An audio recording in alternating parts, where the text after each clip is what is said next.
آئیے اب سلطان صلاح الدین ایوبی کی کہانی بھی سنتے ہیں۔ یہ اسلام کا مجاہد اعظم، یہ حلال اور صلیب کی جنگوں کا ہیرو، اور جس پہ امت اسلامیہ کو آج بھی ناز ہے، اور آج صدیاں گزرنے کے بعد یہ سینوں میں دل کی طرح دھڑکتا ہے۔ سلطان ایوبی کا نام آج بھی دلوں پہ نقش ہے، اور اس کا نام سن کے مردہ جانوں کے اندر بھی زندگی کی حرارت پیدا ہو جاتی ہے۔ اس کے زمانے میں ریجینالڈ بدبخت ایک انگلستان کے شہزادے نے حاجیوں کے قافلے کو روک لیا اور ان کا سامان لوٹ لیا۔ انہوں نے کہا ہم حج پہ جا رہے ہیں، تو نے ہمارا سامان لوٹ لیا، ہمیں جانے دے۔ تو اس نے دریدہ دہنی کرتے ہوئے کہا بلاؤ اپنے نبی محمد کو جو تمہاری جان چھڑائے۔ بس سلطان صلاح الدین ایوبی تک یہ بات پہنچی تو میں نے تاریخ میں پڑھا کہ وہ دانت پیستا تھا، اس کی آنکھوں میں خون اتر آیا، اور اس میں کھڑے کھڑے قسم کھائی کہ جب تک اس ظالم کو کیفر کردار تک نہیں پہنچاؤں گا چین کی نیند نہیں سوؤں گا۔ پھر پونے دو سال کا عرصہ آپ سلطان صلاح الدین ایوبی کی زندگی دیکھ کے جنگی مہموں کو ترتیب دیتا رہا، دن رات اس نے ایک کر دی، نیند قریب نہ آنے دی۔ جب نیند بہت زیادہ تنگ کر دی تو پھر وہ خیمے کی چوب کے ساتھ ٹیک لگا کے کھڑے ہو کر کے اپنی آنکھوں کی آگ بجھا لیتا، اور پونے دو سال کا عرصہ اس نے چارپائی پہ لیٹ کے نہیں دیکھا۔ پھر وہ لمحے آئے کہ اللہ نے اس کی مراد پوری کی۔ انگلستان کے شہزادے لائن میں کھڑے تھے، اس نے شاہ گاما کو اپنی کرسی دی اور ساتھ کہا ہم جس کو کرسی دیتے اسے امان دیتے۔ پھر اس نے اس کے جو نائٹس تھے ان کو آب خورے دیے، ان میں پانی دیا، کہا جس کو ہم پانی دیتے ہیں اس کو امان دیتے ہیں۔ پھر جب ریجینالڈ کی باری آئی تو بادشاہ کی رگیں پھول گئیں غصے سے، اس نے تلوار نیام سے باہر نکالی اور اس کی چھاتی پہ چڑھ کے اس کی گردن پہ تلوار رکھ کے اس کے ٹکڑے کرتے ہوئے کہا او کتے، تو نے کہا تھا بلاؤ اپنے نبی محمد کو، محمد عربی نے اپنا نوکر بھیج دیا ہے۔ اور اس طرح اس ریجینالڈ کتے کے دو ٹکڑے کر کے رکھ دیے۔ یہ ہماری تاریخ ہے، یہ اور روشن تاریخ ہے۔ ہمارے اسلاف، ہمارے بزرگ اس دور کے شہنشاہ، اس دور کے بادشاہ اتنی جرأت اور اتنی عظیمت رکھا کرتے تھے، اور آج ہماری کمزوریاں نے دشمنوں کو دلیر کر دیے۔ کبھی ایسا بھی اندھیر آیا تھا کہ سر عام یوں توہین اور تنقیص ہوتی ہو پیغمبر حسن اور پیغمبر جمال کی، اور پھر 1.40 ارب انسان دنیا کے اوپر بستے ہوں۔ یہ بھی زمانے نے دن دیکھنے تھے تو امت مسلمہ کی موت واقعہ ہو جائے اگر حضور علیہ السلام کی توہین باقی رہتی ہے۔ اس لیے امت کو پوری قوت کے ساتھ کھڑا ہونا ہے اور اپنے نبی علیہ السلام کی توہین کا بدلہ لینا ہے، اور یہ ممکن نہیں ہے جب تک جو ہے وہ ہم پوری دنیا کے اوپر غالب نہ ہوں۔ اللہ تعالیٰ امت کو وہ دن نصیب فرمائے کہ امت کا غلبہ اللہ تعالیٰ نصیب فرمائے۔ اس وقت ہمارا المیہ یہ ہے کہ ہمارے پاس عالم لیڈر کوئی نہیں ہے، عوام کے جذبے یقیناً دیکھنے کے۔ سیریا کے بچوں کو میں نے دیکھا کہ وہ چھوٹے چھوٹے بچے، انہوں نے ہاتھوں میں کتبہ پکڑا ہوا ہے، اور میں اس منظر کو دیکھ کر کے کتنی دیر تک سکتے میں رہا۔ اس کے اوپر لکھا ہوا تھا اقتلونا ولا تسبوا لنبینا، ہمارے ٹکڑے کر دو لیکن ہمارے نبی کو گالی نہ دو۔ ان بچوں کے درد کی کہانی کلیجے چیر رہی تھی۔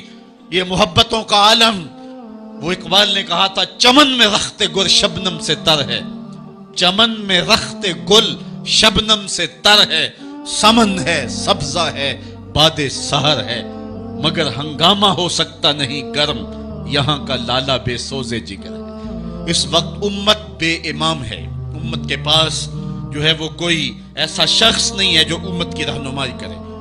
ملک بھی خالی ہیں اور عالمی لیول پہ بھی ہم کسی امام سے محروم ہیں۔ اللہ نے وہ دن نصیب کرنے ہیں، ہم صفے سیدھی کریں، بس ہمارا کام اتنا ہے۔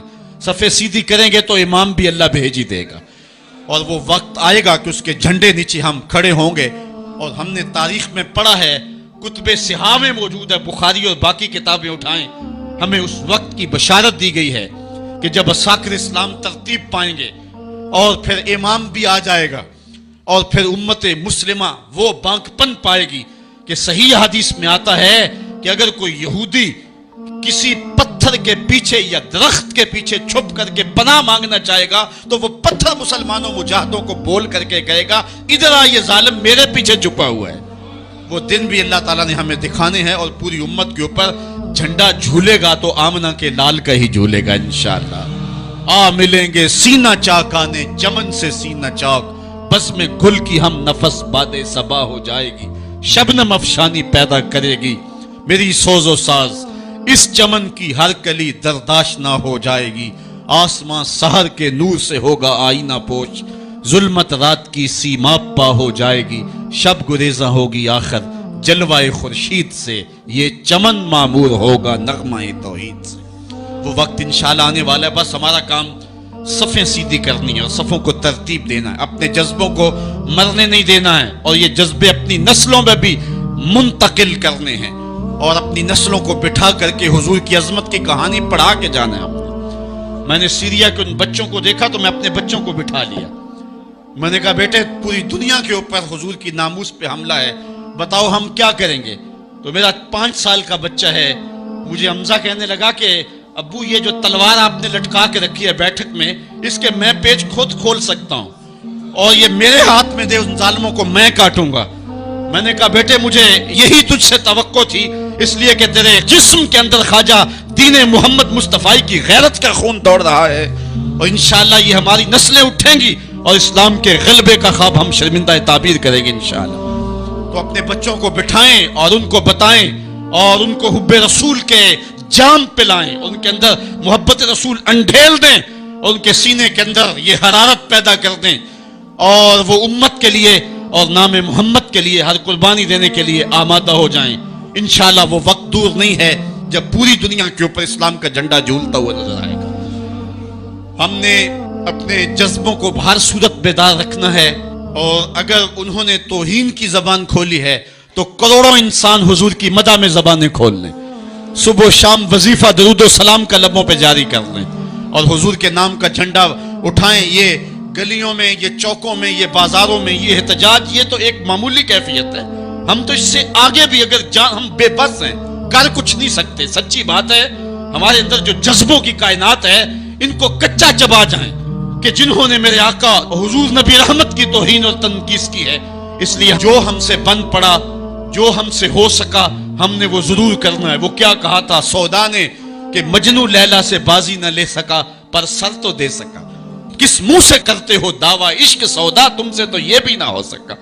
ہم نے دیکھنا ہے کہ ہم کیا کرتے ہیں، اس حوالے سے ہمارے جذبات کیا ہیں۔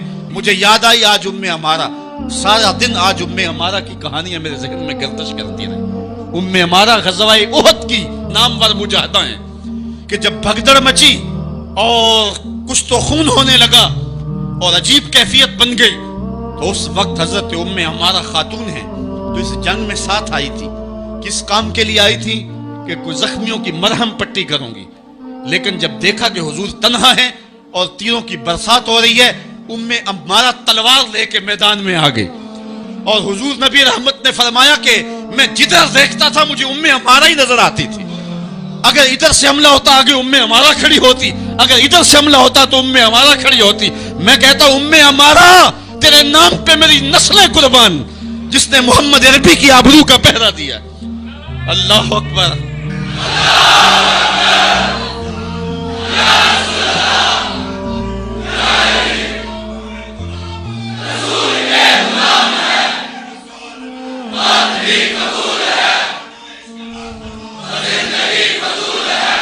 تمہارے جذبے سچے ہیں انشاءاللہ، شاید مغرب کو بھول ہو گئی ہے، یہاں ایک ایک بچہ غازی علم الدین ہے، ایک ایک بچہ عمر چیمہ ہے، یہ سعادت مندیوں کا سفر ہے۔ یہ مغرب کو بھول ہو گئی ہے، اس نے کس قوم کو چھیڑا ہے؟ ان کی غیرت مری ہوئی نہیں ہے، انہوں نے کچوکے دیے، زخم دیے، امت کو معاشی بحران میں مبتلا کر دیا، روز پیٹرول کے بم ہمارے اوپر گرتے ہیں، لیکن ہم کبھی میدان میں نہیں آئے۔ لیکن سارے معاملات کے اندر ہم کمپرومائز کر سکتے ہیں، کمزوری بھی دکھا سکتے ہیں۔ اگر اس عنوان سے ہم کمزوری دکھائیں، ہمارا بچتا ہی کچھ نہیں ہے، ہمارا سب کچھ نام محمد ہے۔ ہم نے ہر دور میں تقدیس رسالت کے لیے وقت کی تیز ہواؤں سے بغاوت کی ہے، چھوڑ کے سلسلہ رسم سیاست کا فسوں، بس ایک نام محمد سے محبت کی ہے۔ ہم نے عہد غلامی کرنا ہے حضور علیہ السلام کے نام سے، اور انشاءاللہ یہ ہماری سعادت مندی ہے۔ ورنہ ہم نے وہ زمانہ بھی دیکھا ہے جس زمانے میں کوئی ایسا متنفس نظر نہیں آتا تھا جو حضور کے نام کا جھنڈا اٹھائے۔ یہ تاتاریوں کا دور ہے، جب بغداد کو اجاڑا گیا، امت کے سر کاٹے گئے، اور یہ حال تھا کہ منگول سردار نے کہا کسی مسلمان کا سر لاؤ، اپنے فوجیوں کو کہا، نہیں تو تمہارا سر کاٹ کے لگائیں گے۔ ایک مینار تعمیر کرنا کھوپڑیوں کا، اور پھر مسلمانوں کا پتہ ڈھونڈتے ہوئے لوگ ہاتھ میں پیسے لے کے گھومتے تھے کہ کسی مسلمان کا پتہ دے دو، اس کا سر کاٹیں ہم، لیکن مسلمان ملتا نہیں تھا، کاٹ دیے گئے۔ دجلہ 3 دن تک خون بن کے بہتا رہا۔ یہ ہماری تاریخ ہے بغداد کی۔ اور پھر دجلہ کا بند توڑ دیا گیا، جو لوگ تہ خانوں میں چھپے تھے 1.25 لاکھ لاشیں ہم نے وہاں سے پھر نکالی۔ پھر وہ لمحے آئے کہ کوئی ایسا متنفس نظر نہیں آتا تھا جس کے ہاتھ میں اسلام کا جھنڈا ہو۔ ایک منگول سردار عیسائی ہو گیا، اس نے ایک عیسائی پادری کو بلایا اور کہا کہ اپنے مذہب کی تبلیغ کر تاکہ کچھ لوگ اور بھی ہمارے ہم نوا ہو جائیں۔ اس نے قسم پرسی کے سالم میں کہ اب کوئی شخص نہیں ہے جو اسلام کا نام لیوا ہو، تو اپنے خب سے باطنی کا اظہار کر دیا اور پیغمبر حسن و جمال حضور نبی رحمت کی توہین و تنقیص کا آغاز کیا۔ ابن حجر نے لکھا ہے کہ ایک کتا تھا جو خیمے کی چوب کے ساتھ بندھا ہوا تھا، جب اس نے توہین کا آغاز کیا تو اس نے بھونکنا شروع کر دیا۔ لوگوں نے کہا کہ یہ کتا تیری توہین کی وجہ سے بھونک رہا ہے۔ اس نے کہا نہیں ایسی کوئی بات نہیں، یہ کتا نسلی کتا ہے۔ واقعی وہ نسلی تھا، اور میرا ہاتھ کا اشارہ پا کے غیرت میں آ گیا ہے، کوئی ایسی بات نہیں ہے۔ اس نے پھر توہین کا آغاز کر دیا۔ تو ابن حجر نے لکھا ہے کہ اس کتے نے زنجیر تڑوا کر کے اس پادری کے گلے میں جا کے دانت گاڑ دیے اور چھوڑا تب جب اس کو واصل جہنم کر دیا۔ اس منظر کو دیکھ کے 70,000 اس فوج کے سپاہی اسلام کے دامن میں آ گئے۔ اقبال نے اسی موقع پہ کہا تھا، تو نہ مٹ جائے گا ایران کے مٹ جانے سے، نشائے میں کو غرض نہیں پیمانے سے، ہے عیاں یورش تاتار کے افسانے سے، پاسباں کعبے کو مل گئے صنم خانے سے۔ اللہ اپنے نبی کی آبرو کی یوں بھی حفاظت کرنا جانتا ہے۔ کون جانتا تھا کہ عامر چیمہ یہ کام سر انجام دے گا؟ وہ تو ٹیکسٹائل کی ڈگری لینے گیا تھا، لیکن غلامی رسول کی سند لے کے پلٹا۔ میں نے غازی کے جنازے میں شرکت کی ہے، آپ نیٹ پہ جائیں اور وہاں اس کے جنازے کی تصویر دیکھیں، یا کہیں تصویر آپ کو میسر ہو۔ جنازہ لوگوں کی انگلیوں پہ ہے، بھاری تابوت اور اس کے اندر اس کا جسد اطہر، لیکن ہاتھوں پہ نہیں ہے، آپ کو انگلیوں کے پوروں پہ نظر آئے گا۔ اور ایسے مناظر بھی دیکھنے والوں نے دیکھے کہ رش کی وجہ سے لوگ نیچے سے ہٹ بھی جاتے اور وہ پھر بھی ہواؤں میں تیرتا رہتا۔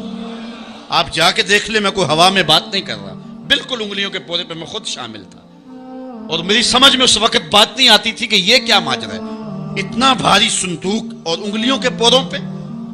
پھر ایک دن میں حضرت سعد بن معاذ کی کہانیاں پڑھ رہا تھا کہ ان کا جنازہ بڑا ہلکا تھا، تو پوچھا گیا تو فرمایا کہ سعد کے جنازے کو صرف انسان ہی جو ہے وہ کندھا نہیں دے رہے، فرشتے بھی کندھا دے رہے ہیں۔ غازی کا جنازہ ایسے ہوا میں تیرتا تھا جس طرح پانی پہ کشتی تیرتی ہے۔ میں نے خود غازی کی قبر کی پائنتی پہ ایک سید زادے کو روتے دیکھا، اور وہ کیا رہا تھا، ربا میں تینوں یہ نہیں کہندا مینوں عامر چیمہ بنا دے، میں کہنا ہے قدمہ دی مٹی ہی بنا دے۔ یہ سعادت مندی کی موت ہے، یہ خوش نصیب لوگوں کی زندگی ہے، اور مسلمان اس کو اعزاز سمجھتا ہے۔ اس پورے حال میں کوئی ایک شخص بھی نہیں ہوگا کہ جس کے دل میں یہ آرزو نہ ہو کہ میں حضور کے نام پہ قربان ہو جاؤں۔ ایک ایک شخص کے سینے کے اندر، میں سمجھتا ہوں میرا ہی سینہ ہے، لیکن نہیں، ہر شخص کا سینہ یہی ہے، اور ہر شخص کے اندر کے جذبات یہ، یار یہ دھڑاکے ہے زندگی میں حضور کے بغیر، سب کچھ حضور ہی ہیں، اور ہماری زندگی کا سب سے قیمتی اثاثہ حضور کی ذات ستودہ صفات۔ آپ کو جمعۃ المبارک کو جو کال دی گئی اس میں بھرپور شامل ہوں، جہاں جہاں سے آئے ہیں وہاں جو جلوس ہو بھرپور شامل ہوں، لوگوں کو ترغیب دیں، اور اس کو جو ہے وہ بہت بڑے سائز کے اندر جلوسوں کو منعقد کرے تاکہ مغرب کو پیغام جائے کہ یہ تھکے ہوئے، ماندے ہوئے، ہارے ہوئے، یہ جو ہے وہ معاشی بحرانوں کے پسے ہوئے لوگ جب بھی اپنے من کا سودا کرتے ہیں تو بازار